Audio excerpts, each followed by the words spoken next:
Hello, everybody, and it's time for the Digital to Dice podcast. This is episode 32. I am Dave. I'm Ron, and I don't have a joke for that. No, you don't. Hey, in this episode, to stream or not to stream? That's is the question. The question that we're going to be talking today about. If any of you stream or if you're thinking about streaming, I know that Ron streams, I stream, and a lot of people in the community stream your games. So we're going to talk about some of the difference between streaming and not streaming your game. When do you? Why do you? And some of the pros and cons of each. So that is coming up here on the Digital Dice episode number 32. And that is coming up next. Woohoo! You like how I did that? Yes.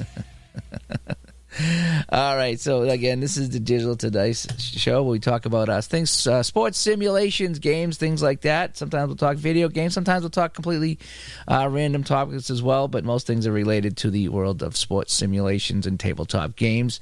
This is episode 32. Ways to get a hold of us, Ron. I keep forgetting to do that till the end all the time. You're supposed to remind me. I got my notes.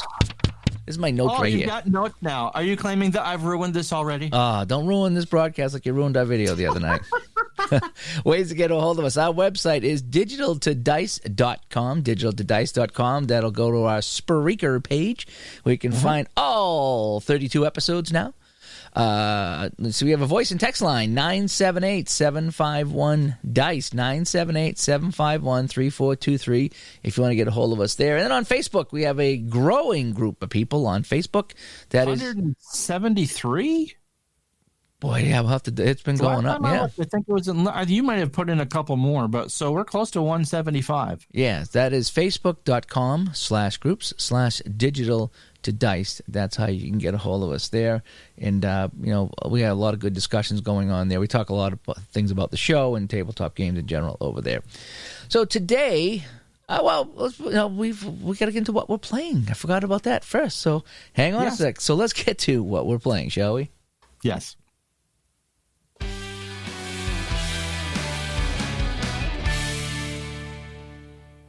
Uncle Jesse and Becky charged $50 worth of gin and tonics to be delivered on your credit card. That's actually kind of low, considering everything going on. That would be, and not to make light. Well, we're going to make light a couple times of what's going on in the real world. But our governor, and his infinite wisdom in trying to keep the bar industry alive in this service industry state, has now decided, as of last night, that the bars somehow, how they're going to do this and check cards, I don't know, to deliver liquor and cocktails. Now, for the restaurants who would normally deliver the chicken wings and stuff, you just throw that on there. Right. I'm not sure how else you do that. But, yes, you are now going to have drunk kids driving around with drinks in the car. Well, I mean, if you got some really sexy bartender or something, and she shows up outside your house and shakes a little and mixes your drink in front of you and then hands it through the window or something like that, I could see that. Are you writing Kenny Castro's books now? No. But yes, I'm curious, and we don't really drink, so it's not something that we're ever going to do. And I'm delighted that they're doing it because I went downtown today for the first time in a week, and at 10 o'clock on a Friday morning in the busiest city in the state, Dave, it looked like 8 o'clock on a Sunday morning. Yeah, I went out this morning, too, hit a couple of stores real quick, just figuring that they're going to be shutting everything down at some point. I know grocery stores probably won't, but I mean, No. Let me just I want to get myself, because I've been officially out of work for a week now. Okay, last Friday was my last day of work, and today is Friday. And so, I've been out of work unpaid for a week now. And I said, something, I thought I'd be doing a lot more gaming than I would be, but I'm still kind of getting used to this thing. You'll get in the hang of it. Yeah, I'm still kind of like every day it's like they shut down something else. So it's like, okay, let me go get this and let me go get that and let me go get this. So today I ran out and did one big shop. I went to a couple of stores, and surprisingly they were still well stocked up here.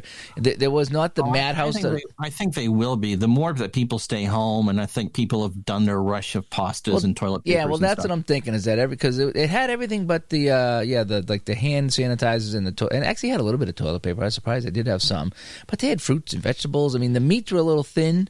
But mostly But like you'd expect that. yeah, no, I was up to I was getting low on my ginger ale because when I stream I like to have my ginger ale and she has the flavored waters that we like to get, and we were getting low, so I got 10 6-packs of those. So they had everything I wanted in stock, so I was like, okay, that was kind of neat. So I stocked up, we filled the freezer, we did the whole bit. It's like, okay, I've ordered some Gatorade, which is supposed to be here tomorrow. Yep. A Saturday, and so by the time that you probably listen to this, I'll have my Gatorade through Amazon, and Sarah bought some. I was only supposed to be doing one soda a week, but with this there and us not wanting to go out every day, she bought me with those 8-pack or 12-ounce bottles. I would show you, but that wouldn't do you any good out there in podcast land. And so I've had a couple of those, but the Gatorade will get me away from the soda, and so the next time. A couple of the grocery store chains up here deliver now. Oh, nice. And so the next time we do that, I'm sure we'll both get some seltzers because we both have different, favorite seltzers and some other beverages because you got to reach a quota, but it's getting there. So back to what we're playing. I'd like to return to Steam the new VR game I got, which is called Coronavirus 2020. Oh, I think it's a little too realistic, and I don't want to play this anymore. A lot of people are playing the game Pandemic. That's a board game, and it's also a game on Steam. And it shows you exactly how fast these things spread, and it's I don't want to play it right now. Maybe when this is over, I might. But no. We were having a good time. One of the things that I played was Train Sim 2020. Did that last Monday. And we're just having a good time on Twitch, and you were requesting music, some of it, which was absolutely hilarious, and I could never play again. But one of the songs you requested, it was a decent song, Rats by Ghost. Oh, yeah. Ghost is a newer band. Well, they've 4 or 5, 6 years now, maybe 7 years, but they're not like a classic band. Right. Yeah. And so, I'm listening along. I'm trying to go, you're going to mess up my Spotify playlist because this is not the stuff I listen to. I listen to a lot of lighter stuff and jazzier stuff and all that. And so, I'm listening. I'm trying to be nice and not say anything. And that was fine. What you asked for was actually fine. And I'm going about how the rats are killing the people in the village. Is like, this is what we want to listen to right now. It's a good song. It is about a rat plague, but it's a very good song. And it's got a very good video too if you check it out on YouTube. It sounds like one of those from like Sin 300M or Sin City or something like that. Yeah, I forget what it was, but yeah. Like so you were doing the train simulator, and that was fun. Just watching the train go along. I had it on while I was doing something else, and I would listen to the music you were playing. I'd watch some of the videos you were playing, and It was very relaxing, just like your puzzle pieces, and it's just something that you can just kind of put on and kind of goes to the heart of what today's show's about, and chat with people and play them some music and just kind of give some normalcy. I didn't realize that when I picked the engine set with the hill that it had to climb, that for the first hour and a half, the top speed of the train was 25 miles an hour. But live and learn. So it was something that we had done the week before and picked up a couple new people who hadn't watched my stuff before, who were trained simulation gurus. And so that was very fun, all about building a new community. And so that was really the most non-sports thing I played all week. Did a lot of, real life stuff too, which kind of drains you. It does. Baseball, I know you're such a big baseball fan, but the 78 replay is now expanded to 6 days a week. And so we did the first 5 streams of that. And those were fun. You had some good times at lunch. And I had a request from a YouTube viewer to play. This was Wednesday night. He said the 2 funnest teams of the era, the 1975 Baltimore Colts and the 1975 Washington Redskins. That was odd, but I watched the game. It was pretty good. It was pretty good. Now, normally I would charge for that, but we're all affected by this. So if you want me to do something for you, I can certainly do it and would be happy to do it.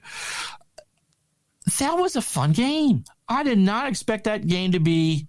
I wasn't sure what to expect, to be honest, because it's not 2 teams I'm overly familiar with.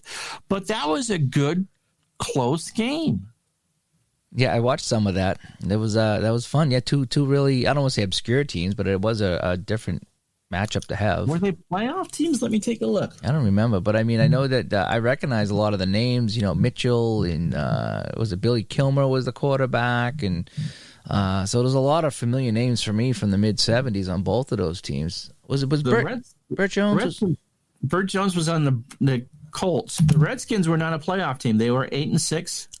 The Cardinals won the division, and the Cowboys were a wild card. In the AFC, the Colts and the Dolphins won the Colts won the East at 10-4.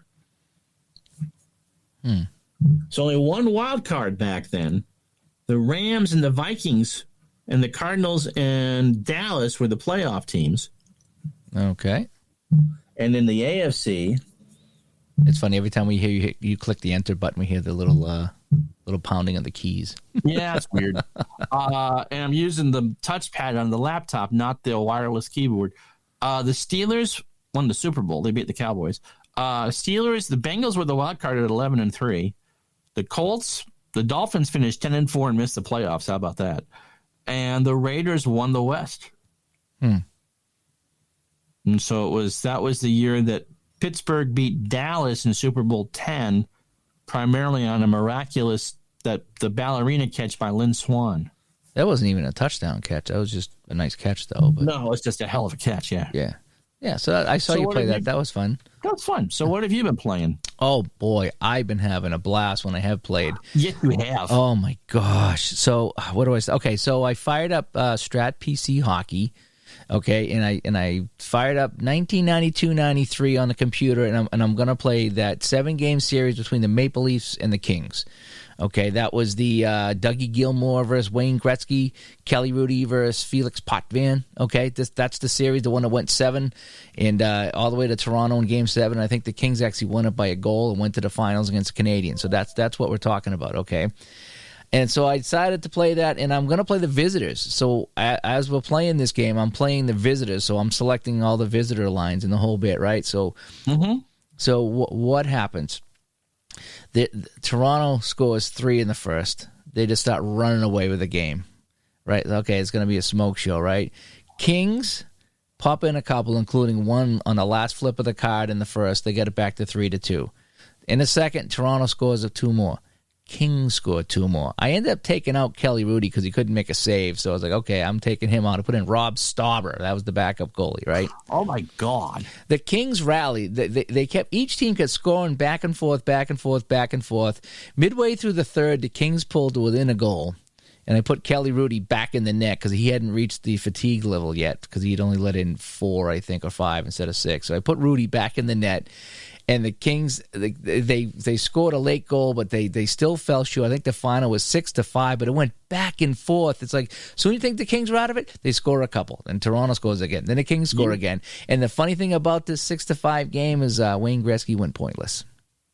Really? Pointless. Not no goals. Pointless. Gretzky went pointless. Much more known for his passing power by that point of his career. But, it's funny because you play a lot of mid-70s hockey, which is grind and pound and fight and few goals. We did that I did that game for Henri Richard, and that was just, it was different. I don't want to say it was bad because every era has their strengths and their weaknesses, but goals were at a premium. Then you get into the 80s, early 90s, and it's boom, boom, This was not 6-5. Yeah, in fact, there was this guy in the Maple Leafs. His name was Mark Osborne. He had 2 shorthanded goals. Wow. 2 shorthanded goals for the Maple Leafs, and he was not one of the stars at the end of the game, according to the game. Imagine that, 2 shorthanded goals in a 6-5 game. Shorty, so he went skated and he hit the 1, huh? Yeah, well, again, the computer was controlling the Maple Leafs. I was playing the away team, so I was the Kings. But, yeah, he went down, he scored 2 shorthanded goals. So, fun game. Oh, I was on the edge of my seat. I think I streamed that on my channel. By the way, Ron and I have we've been almost going daily on my channel. So, if you go over to YouTube, Dave Gardner Videos is the YouTube channel for me. Dave Gardner Videos. YouTube.com/Dave Gardner Videos. I think that's where you can find me. I've done, 2 or 3? I've been going on almost daily. You've been doing daily. You had Ray Arnott on the other night. I missed that because I was doing something else. Yeah, I've had you on. When you were unavailable, I got my friend Ray from Connecticut last night. We had my friend from Pennsylvania on. So we're having people on chatting about just different things in general, and we listen to the people in the chat and we chat. So it's like a live talk show we've been doing. Exactly. Kind of sort of. I think 8 streams on my own channel since Sunday. Yeah, you've been busy streaming there. So Yep, I've been going. So if you want to catch us live at some point, just go over my YouTube channel, subscribe, and you'll get the notification when we go live. So I did that game, Ron. And then you remember I told you I was going to do the Summit series, and I was going to play it with the 4 different games. So I'd play 4 different kind of games. So I think I was going to do Shootout, Strat, Hockey Blast, and then Action PC. Those are the 4 game engines I was going to use. And I was going to play all, the 4 games in Canada, and then the 4 games in Russia. Okay, so in other words, Shootout would get a home and away game. Strat would get a hockey away game. So each game would get home and away. I started playing with Shootout hockey, and it was going so nuts. It was so nuts that I said, no, I got to do this. I got to just play it all the way with Shootout. So I decided that I was going to play all 8 games of Shootout hockey, and I haven't streamed any yet, and I'm kicking myself. They were so good. In game 1 at the Forum, the Russians go out to a 6-1 lead in game 1. And I'm in my head, the Canadian fans are going nuts. I can't imagine, especially with that game being in Montreal. Yep, nuts. It's just, it was 5-0 in the first.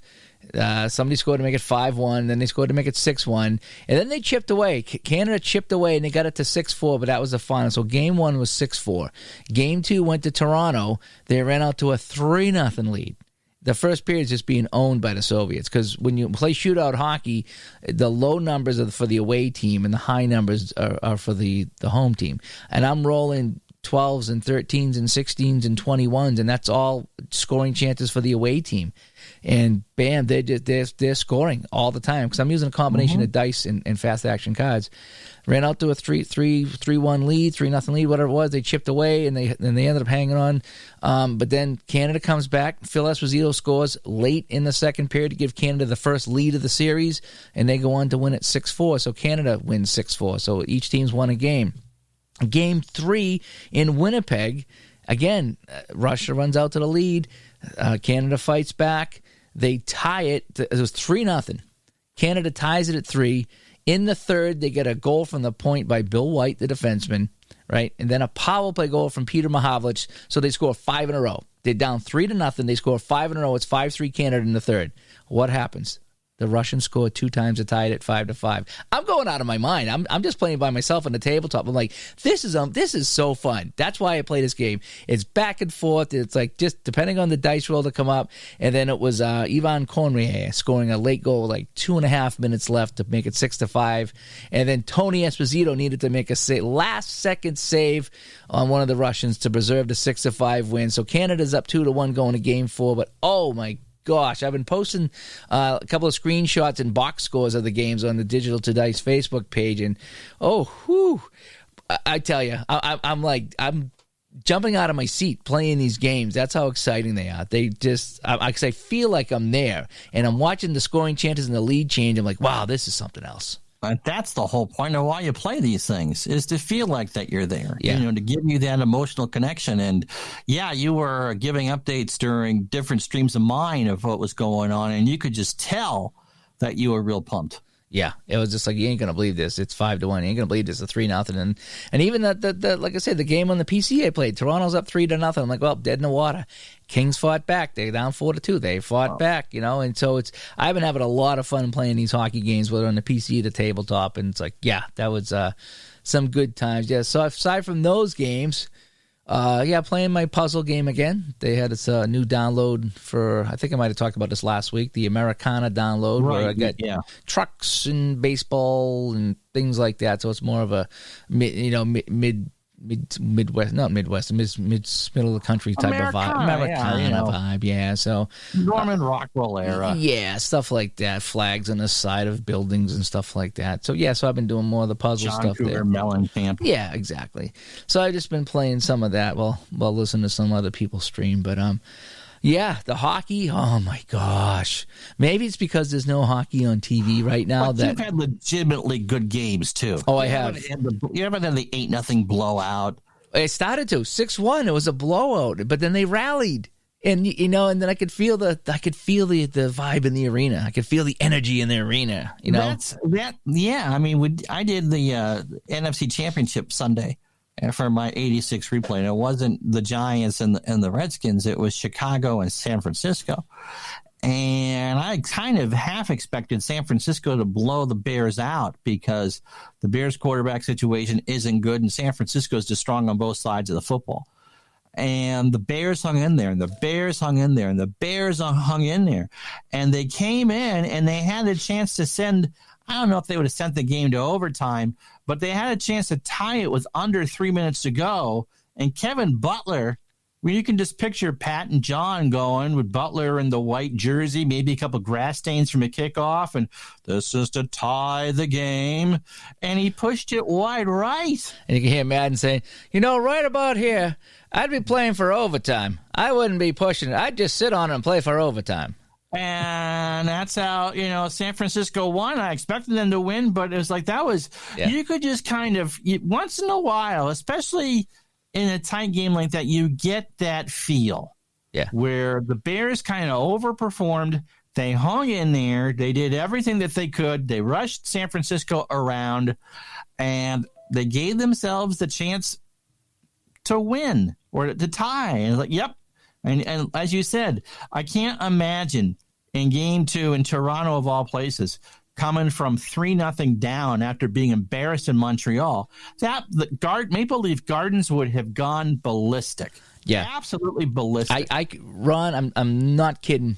I felt it because I was just sitting on the dining room table. The wife was in bed. The dog actually was sitting next to me, like, nice and quiet, not barking. And I'm just like, this is unbelievable. Not a scoring chance to the Russians. And they score. And they score again. And then all of a sudden Canada comes chipping away. And then, one goalie makes a huge save. It's like, wow. I was just like out of breath, and I felt like going in and waking up the wife saying, yeah, I can't believe what happened. She would look at me and say, what the hell are you talking about? You know what I mean? But yeah. All right. Stop eating those gummies, Dave. Yeah. So aside from that, some awesome hockey games, I picked up a couple of golf courses for Action PC Golf.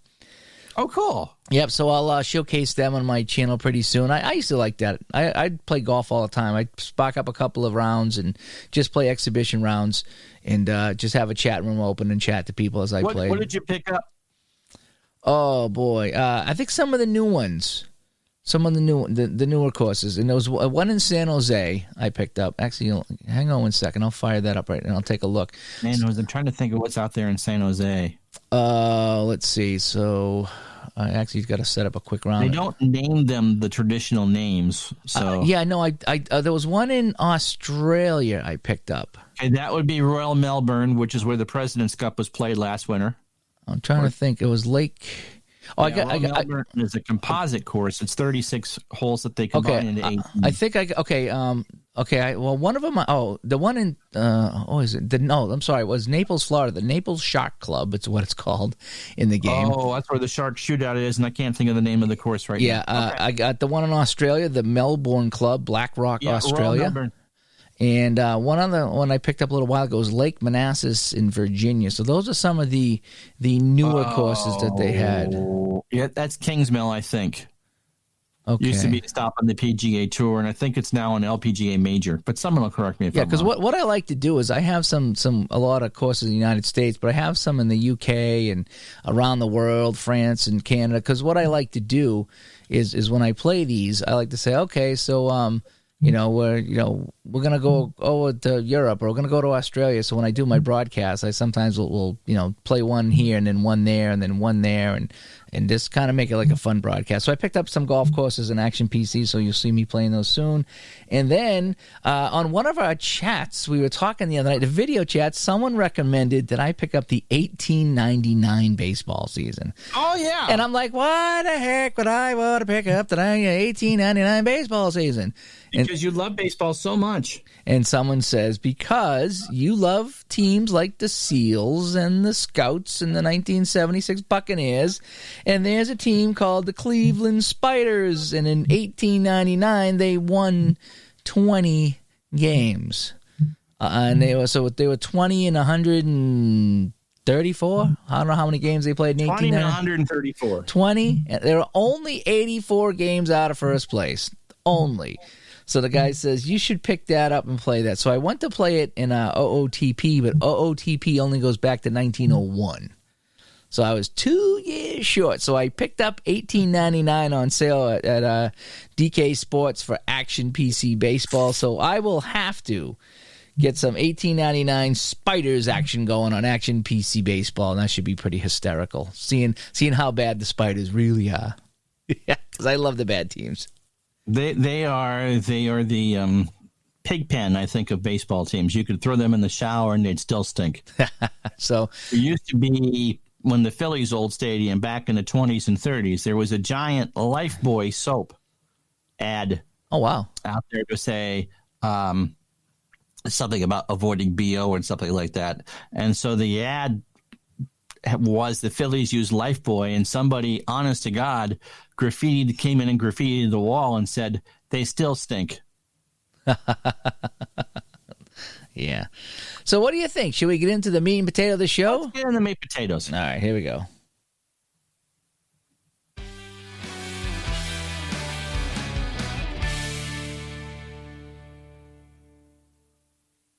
As Dave says. Nothing? You got nothing? Oh, I did my Aunt Becky thingy already. Oh, you usually do a couple of those. No, I usually just do one. I don't want to overdo the joke. Oh, all right, that's fine. All right, so let me see. To stream or not to stream? So what got us? What got us thinking about this is when I was telling Ron was streaming his baseball games and I was feeding him the scores for my hockey game, and we got he got done his game, I got done mine. We were talking, and I was like, boy, Ron, I had so much fun with these games. It was unbelievable how much fun I had. And then a couple of people like Patrick saying, oh, you should have streamed it. And I was like, to stream or not to stream, that's the question, because I had so much fun playing this. I wanted to share it. But at the same time, sometimes streaming a game can take away some of the enjoyment of the game because you're worried about the entertainment part of the game rather than just enjoying it. Yeah. And it's this game that's pure cards and dice. Yeah, because it's hard to stream a cards and dice game overall, because it's just the angles of it and the whole bit. It's really for you and anybody at the table. And there's times like I'll be playing and then I'll get up and I'll go get a drink or I'll go to the bathroom, or something will happen in your game and I'll start watching your game for a minute. So I get distracted while I play my game. So if when you stream, you can't. You got to be like right on point, boom, boom, boom. You can't walk away. You can't get a drink usually because you're doing a production, So we were talking about, that might be fun to talk about, do you guys stream? Do you not stream? If you do stream, how often do you do it? What do you do when you stream? And I know we've talked in the past about gameplay videos, things we do in ours and things we like to see, but this is more about, this is different. Yeah, this is more about you're playing a game. Do you want to share this live? Do you want to just record it and upload it later? Because a lot of the cards and dice that I do on the table, I'll record with my iPad and then upload later because I can't go live on the iPad.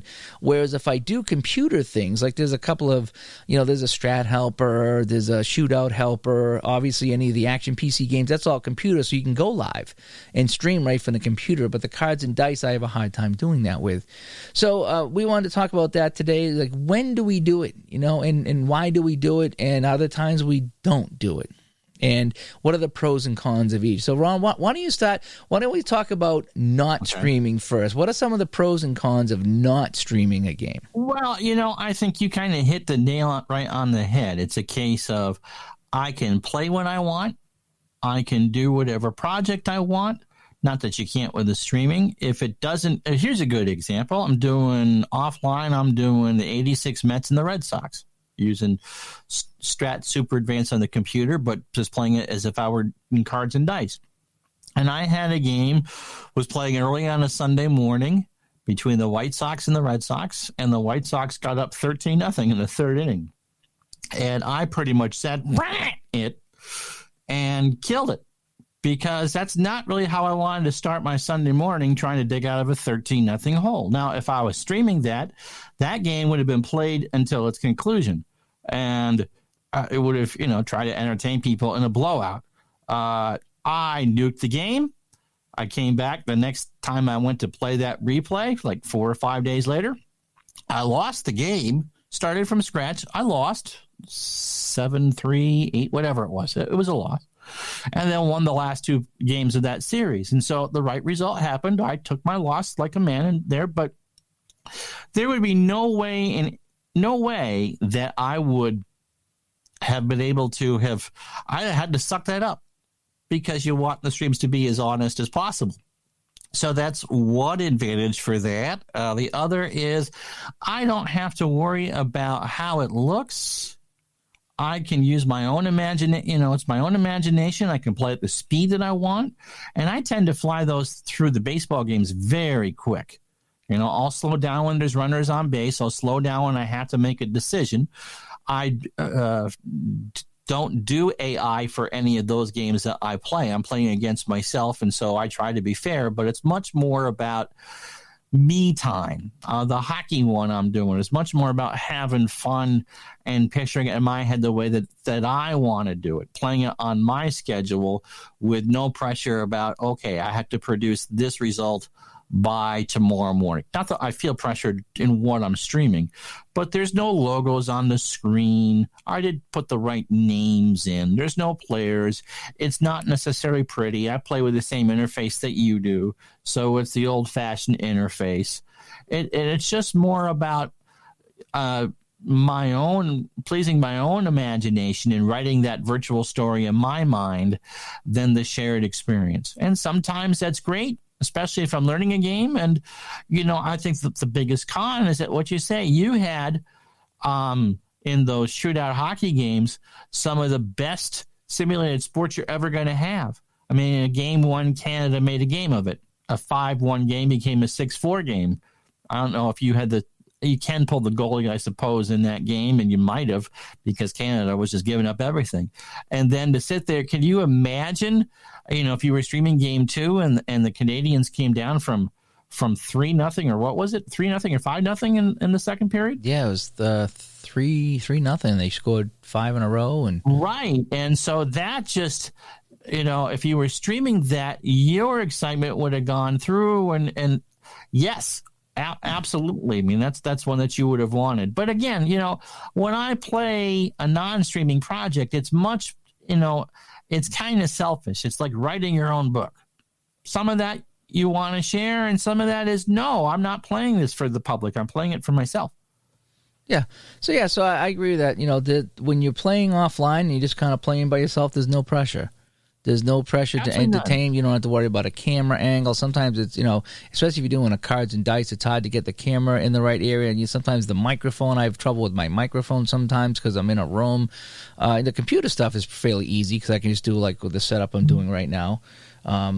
But when I'm playing, there's no pressure. I can get up, like I said, walk around. I can have some chips if I want to do it. I can, take my own pace.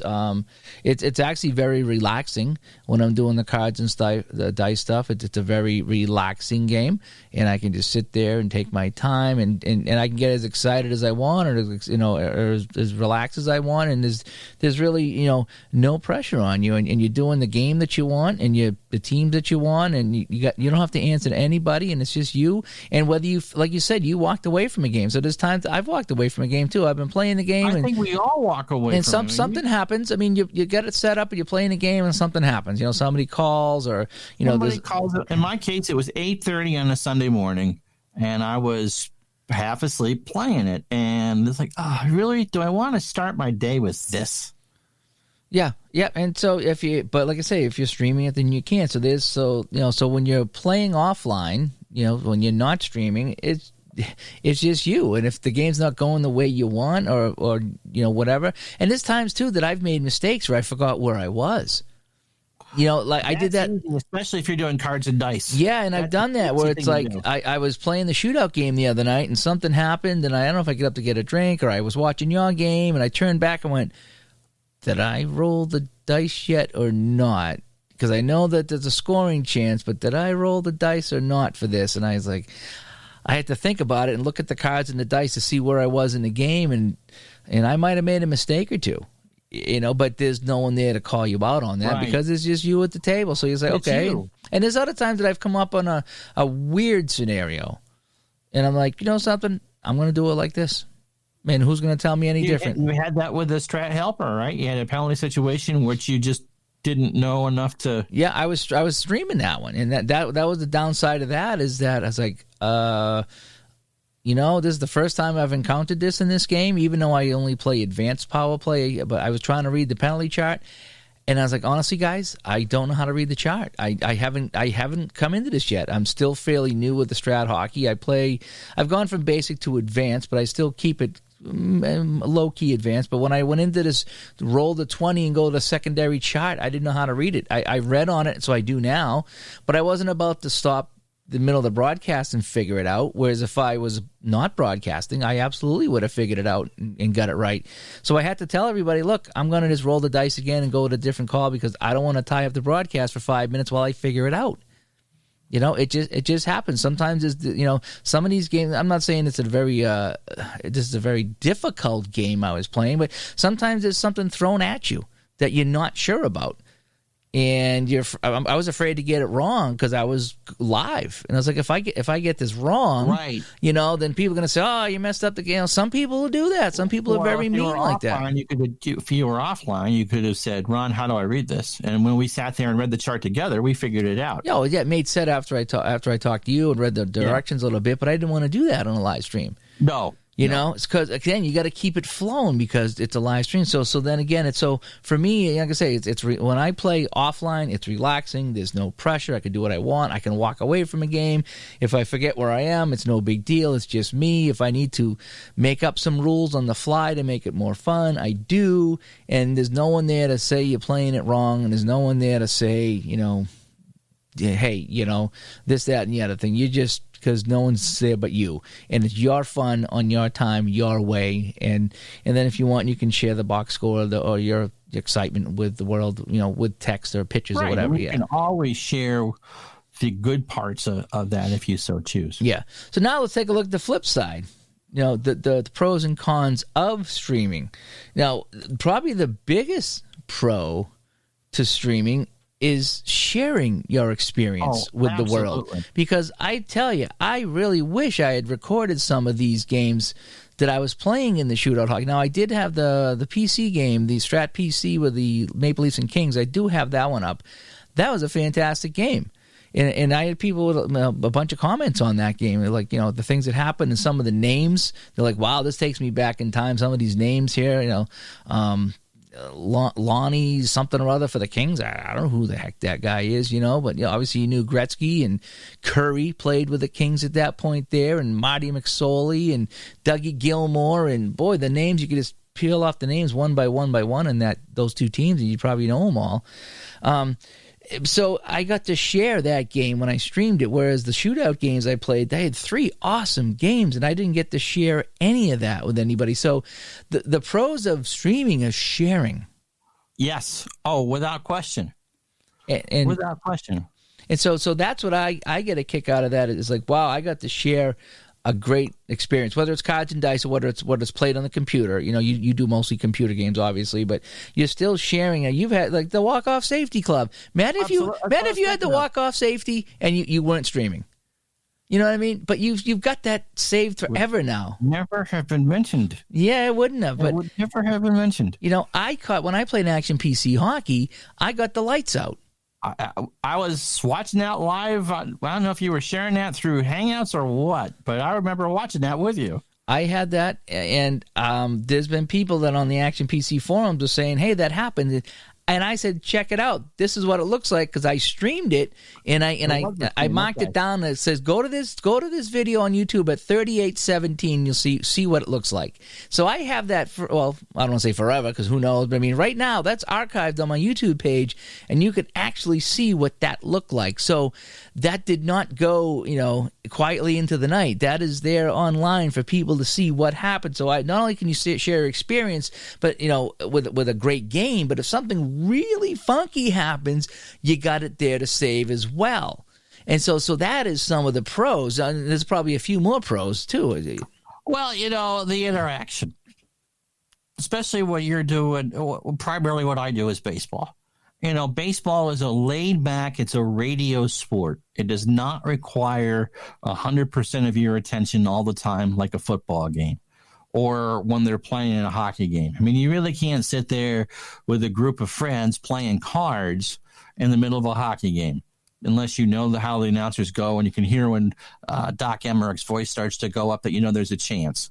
If you're going over to watch a football game or a basketball game or a hockey game, you're there to watch the game. But when you're doing baseball, when you got ground ball to third, throw to first, and there's 2 away, you can sit there and just talk about different things. And I don't necessarily always talk about baseball during the baseball games. I believe the Tom Brady thing happened during a game. Recently, news kind of has taken importance, but conversations, and you just kind of, like you would if you were listening to Joe Castiglione on the radio or whoever, Howie Rose for the Mets or whoever it is, you just kind of work it in. Oh, by the way, we've just heard that Tom Brady has signed a $30 million contract with the Tampa Bay Buccaneers. We wish him well. That's a pitch is low and outside, 2-2. That sort of thing. And so it really kind of makes for a better broadcast, I think, that way, to be able to listen, to know in real time of what your listeners think. Sometimes they'll throw in some trivia questions. Other times they'll say, oh yeah, and so says that in real life the Rangers beat the Yankees 17-4. It's a hangout. It's a hangout sometimes. It's essentially a hangout, and you're, instead of providing the music, you're providing the entertainment. And because my streams are planned to the degree where I'm making sure that on paper you are seeing a good matchup. You are not ever going to see 2 last place teams play. Whoa! Realize that was not. Whoa! It's not a slam. Whoa! But in your case, when you do that, that's what you want people to enjoy. Go ahead, play the. There we go. Whoa! Wow! I like playing last place teams. Thank you very much. Now that you've ruined this show too, you ruined all my shows. But you keep inviting me back. I know. No, but you don't want to watch the Patriots and the Colts from 19. Or maybe you'd play that. But dangerous ground, Ron. You're dangerous ground right now. Careful you are. Okay, let me rephrase that. You don't want to see a bad team play against a great team. Whoa. Buccaneers, Steelers. Remember that project I did? Buccaneers, Steelers? That was a fantastic project. Fantastic project, Chuck. Fantastic. Okay there, Mad Dog.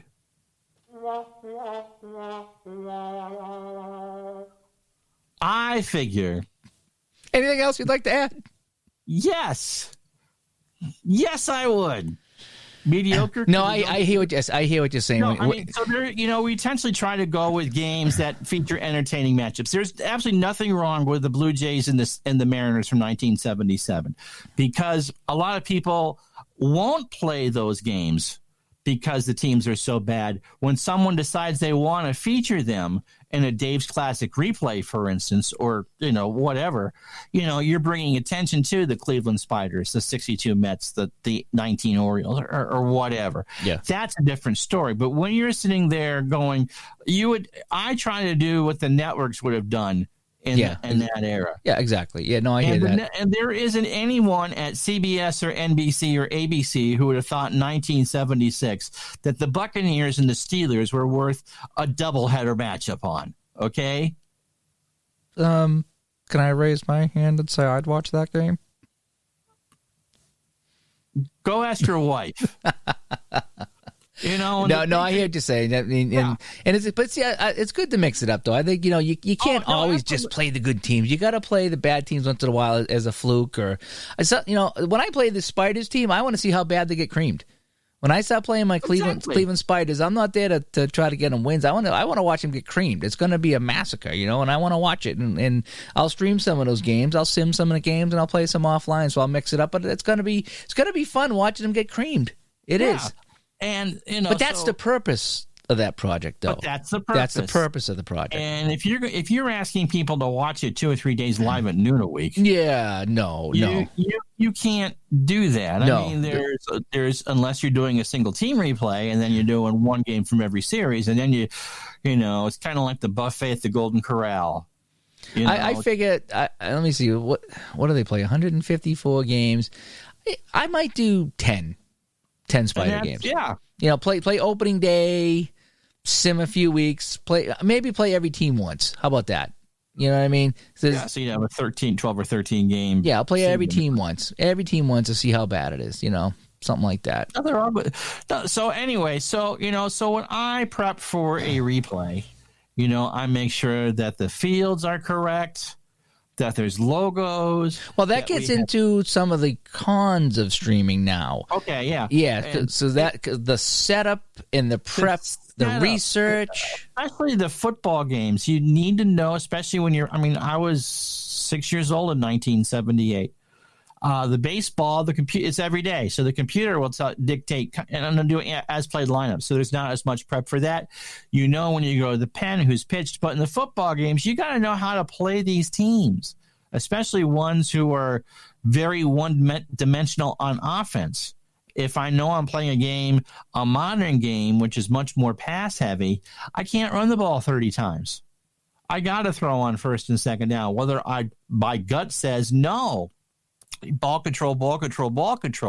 But I'm not playing for myself. I try to give you, the viewer out there, my best interpretation of what you would have seen those teams do. And it was fun. It made, on the plus side of that, it made my enjoyment of the Super Bowl a lot more, because I had played Kansas City and San Francisco, had watched the playoffs, and knew from just playing that one game some of their strengths and weaknesses. I knew what to watch for. Right. Yeah. But yes, there's prep work for that. And so there's prep work to start there. Thankfully there's not a lot of after work to do, and baseball really doesn't, unless I got to build a stadium for Action PC, there really isn't a lot of prep work. If there's a question, I can go through the Baseball Reference and answer that myself. And my viewers are very good at telling me if I'm pronouncing names wrong. And that's important. You want to be corrected. I did that. I think Al was mad at me the other night when I was trying to help with some of the flyer names. The guy was like, Al, it's Saleski, Don Saleski. And I was like spelling it out. And then I was like, that was Kindrachuk, R.S. Kindrachuk. And I think I wasn't being a jerk about it, but I was just like, I know you weren't being a jerk about it. I said, just in case, here's like how it's phonetically called. And but I was like, I think he got mad. But the other cons, you don't want to have great, fantastic games every day. That kind of turns it into something that's scripted. And the cool thing about doing this is you really are out there on an island all by yourself, and there's no safety net. Today, for instance, I got off like a herd of thunder and turtles today on today's stream. I did the Royals and the White Sox today, and so I thought that was the game I had checked. Of course, you can change it at any point, and I didn't. I picked Cincinnati and Pittsburgh. So, I read the review. If it's a middle game of a series, I opened the broadcast with a recap of what had happened the game before. So here's what we're coming into. It was actually a walk-off win for Kansas City. I go to my screen, introduce the game. As I'm falling around and trying to fix the screen, I'm looking up, and I selected Cincinnati and Pittsburgh. Oh, okay. And so I'm stalling on the air. Fortunately, on the Twitch, no one's really watching the first 5 minutes anyway. I select the right game. I see the ballpark come up. It's the wrong park. Oh. The game had it as Kauffman Stadium, but they played at Royal Stadium. They didn't change the name until after the owner died, Eugene Kauffman. Oh. And so I had changed it and put the pictures onto Royal Stadium. So I had to go back through. There's like a couple people watching as I'm going through and I fortunately had the stadium done and had to assign it to the right name. So I'm doing that live on the air. Right. And I go through and do my little spiel, and I forgot to change the scene. So I'm looking over as I'm reading through the pitching stats for whoever I started. Mitch Gurr, I think, started today. And I look over and I'm seeing myself. So I forgot to hit the right button, for that. And it's funny. It's just one of those rare things. But it happens, and that's the thing that happens when you stream, because it's you're live, and there you go, and these things happen. You put in the wrong game, and you have the wrong field selected, and as much prep as you did, there still was sometimes it's a glitch, sometimes an error in your part or oversight. It happens. Oh yeah, and it happens. But there you are in front of a live audience doing this, and again, you're putting yourself out there. You're on an island. You're getting exposed. and you have to deal with stuff. So there is a lot of pressure when you go to do that. And I know myself, I use some different software than you do, so it takes me a good 10, 15, 20 minutes sometimes to call up my game. I usually will start the game, and I'll set my camera, my logos, whatever I got to do for that game, because it's different. If I do hockey, if I do football, if I do a broadcast, like just a chat, my camera is a different size and in a different position. And I got to move that around and check that every time I do a different sport. And it's hard to go live on a sport that you aren't or don't feel you're as good at as others. Baseball and football are the ones I primarily do. Baseball, I love more than anything. And football, I do because you guys like it. And I always have fun doing the streams. You'll hear me say, it's not my favorite sport to watch, but I enjoy doing the games, primarily because it's teams and players that I know.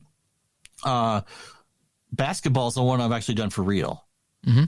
And I think it comes across terrible in this because the animation in the game that it's choppy. Yeah, it's a little choppy. And hockey is just hockey is your game and boxing is Al Red Sox's game.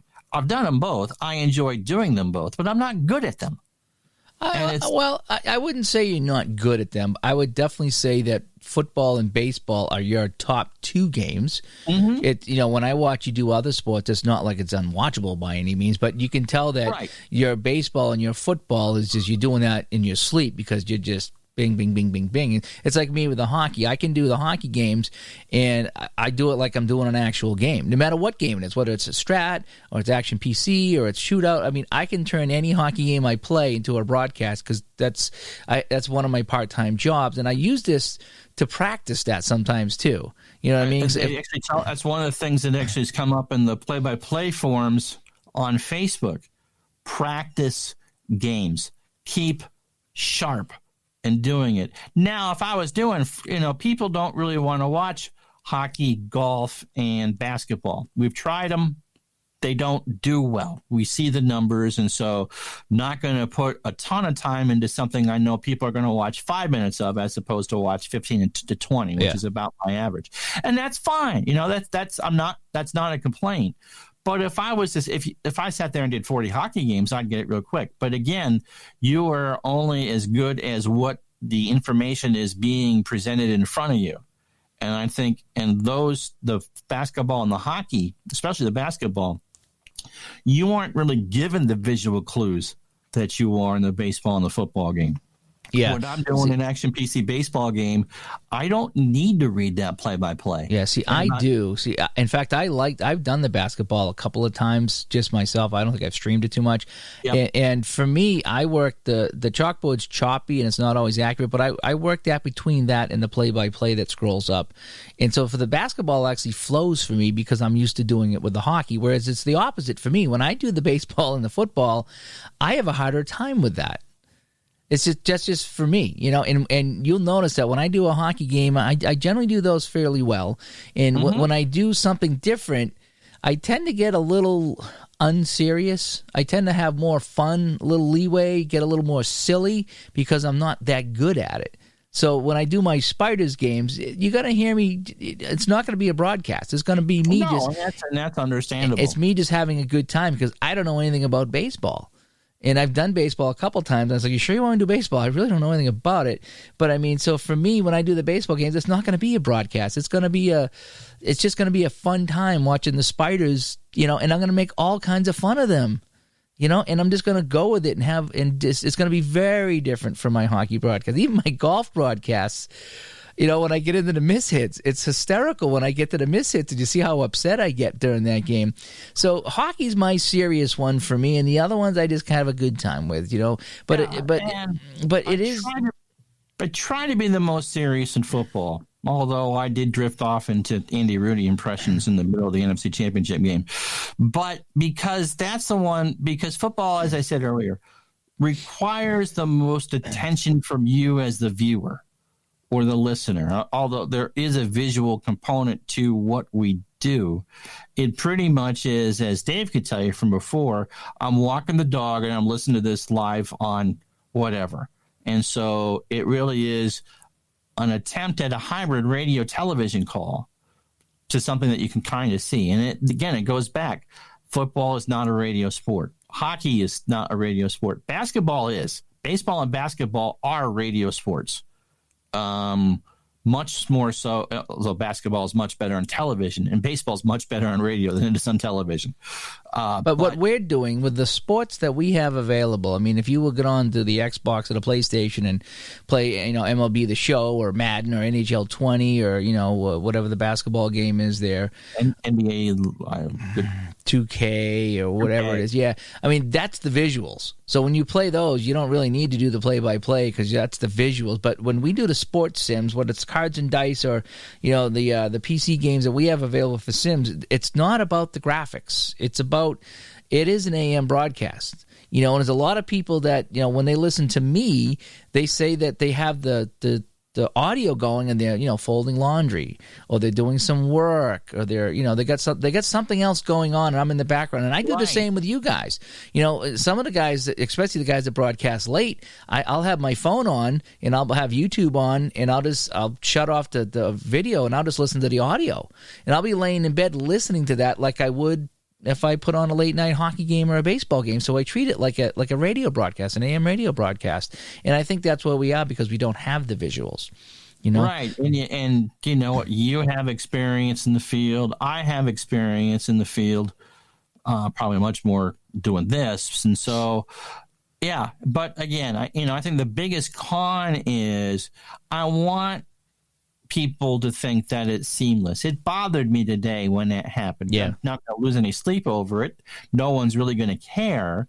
But when I hit that F4 button, which activates me live onto Twitch, I really want it in my head to be, although I can't play the music, they're going to go up onto YouTube.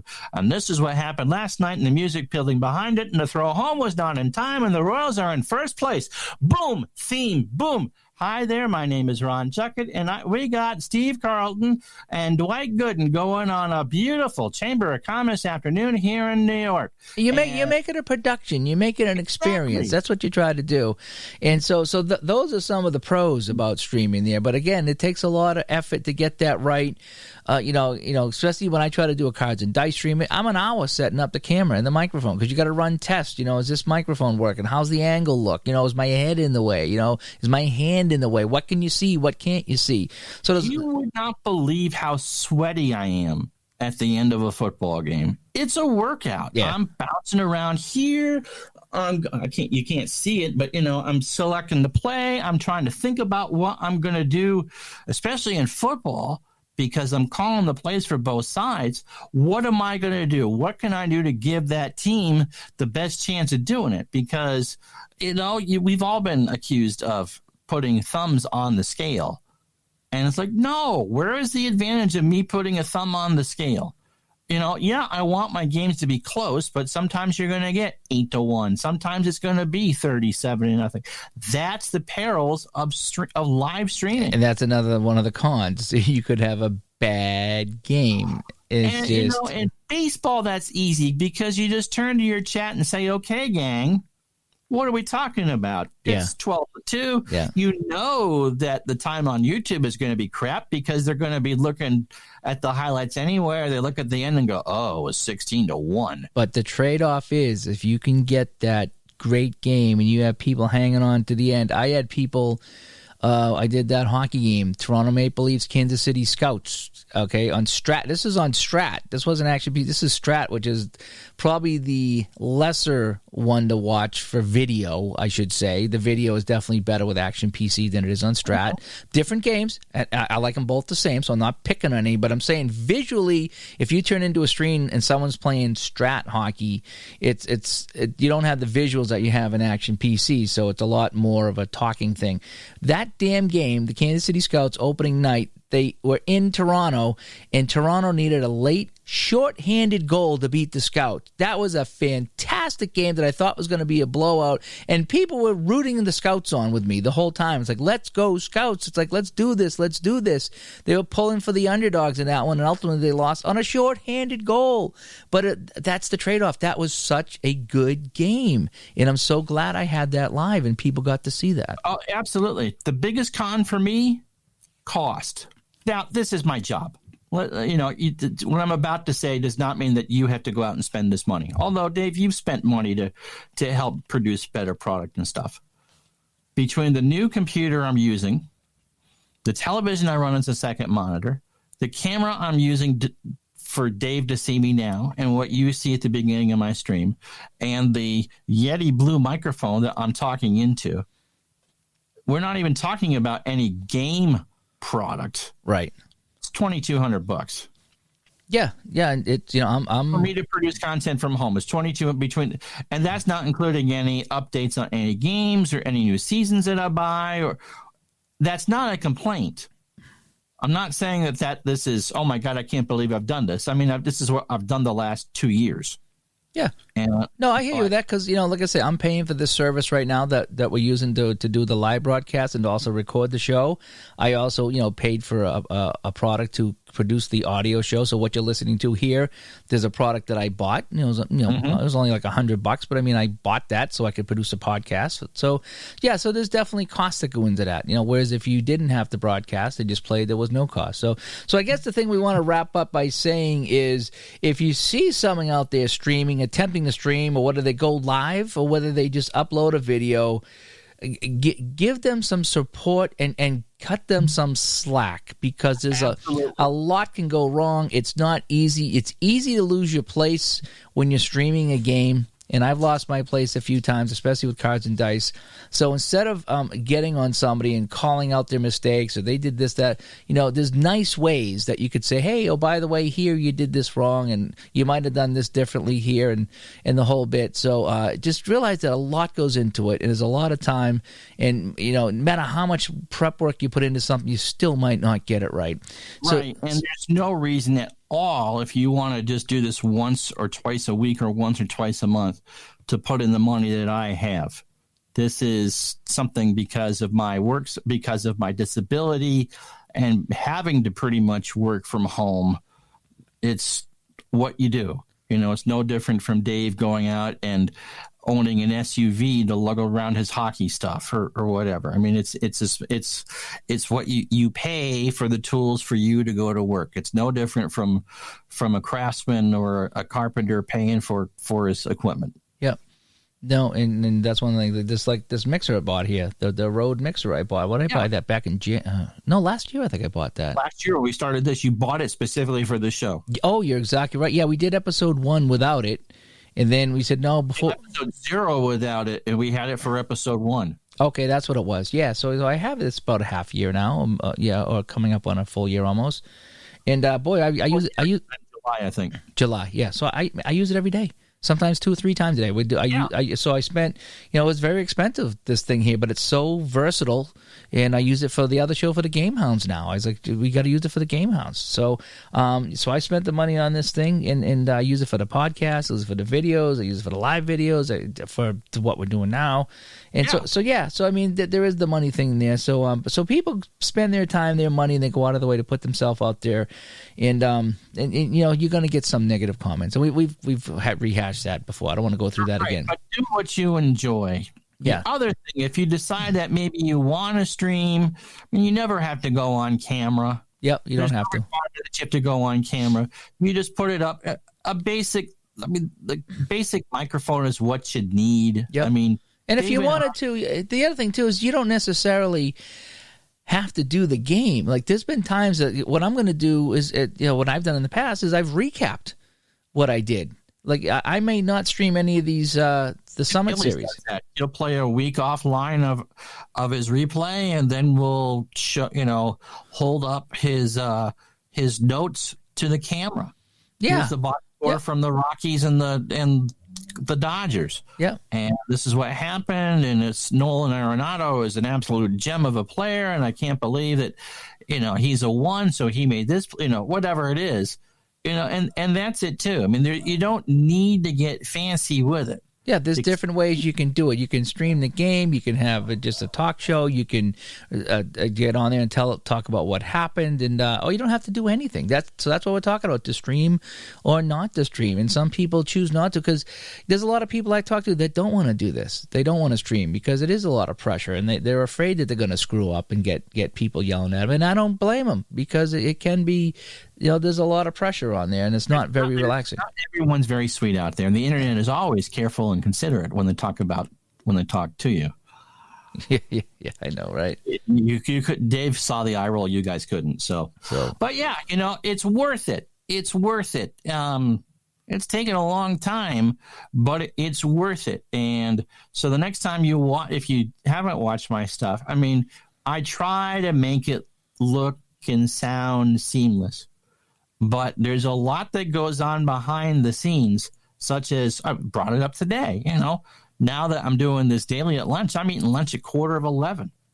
I feel like I've gone to the Golden Corral to get my senior buffet so I can be fed and medicated and ready to go at noon. So you get, but you and I have also worked in the sports field. Our hours are terrible anyway. You get up, today, if this Friday, if it had been a normal Friday, what's your alarm set for? 4:45? Actually, I have two alarms. One I shut off, one I didn't. So I got woken up at 5 today. And I was didn't shut it off. What time do you normally get up on a Friday?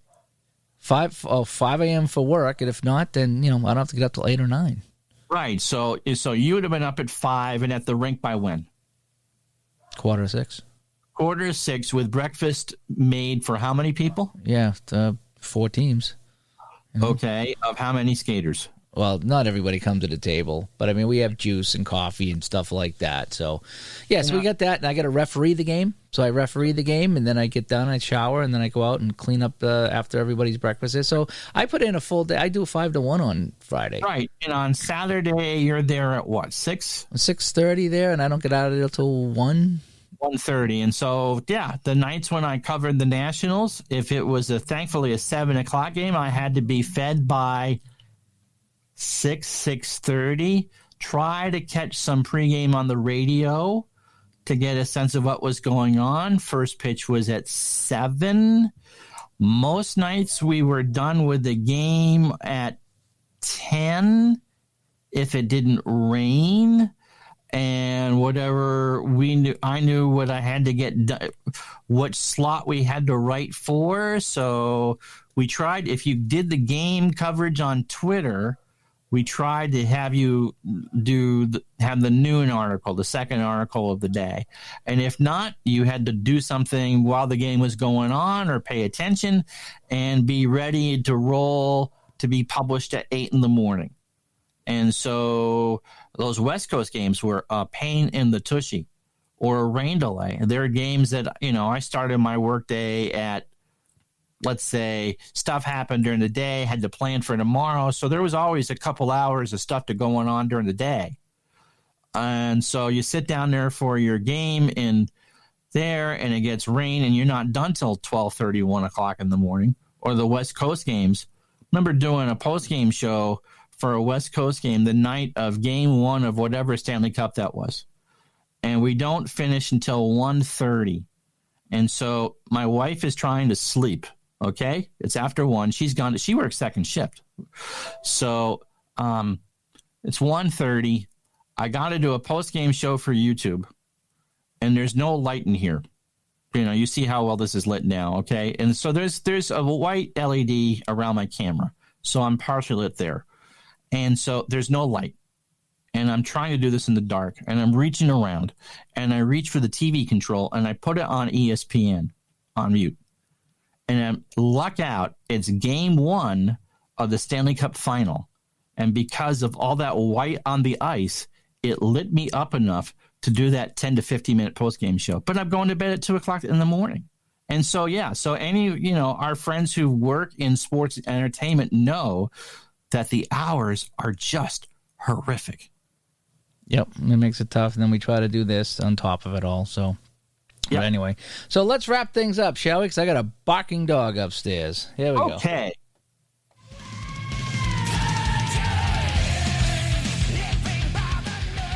And that is Metal Church Living by the Numbers. That is our theme music here. Thanks to Metal Church at Rat Pack Records for letting us use that. This has been the Digital to Dice podcast, episode 32. And ways to get a hold of us, digitaltodice.com. That is our website. 978-751-DICE, 978-751-3423. Send us a text message. And on Facebook, facebook.com/groups/digitaltodice. I'm Dave. I'm Ron. You almost missed it. The audio kicked off again, but I can hear you enough, so I was expecting you to go more further. There we go. So that'll wrap it up. Episode 32. Thanks, everybody. Good night. See you later.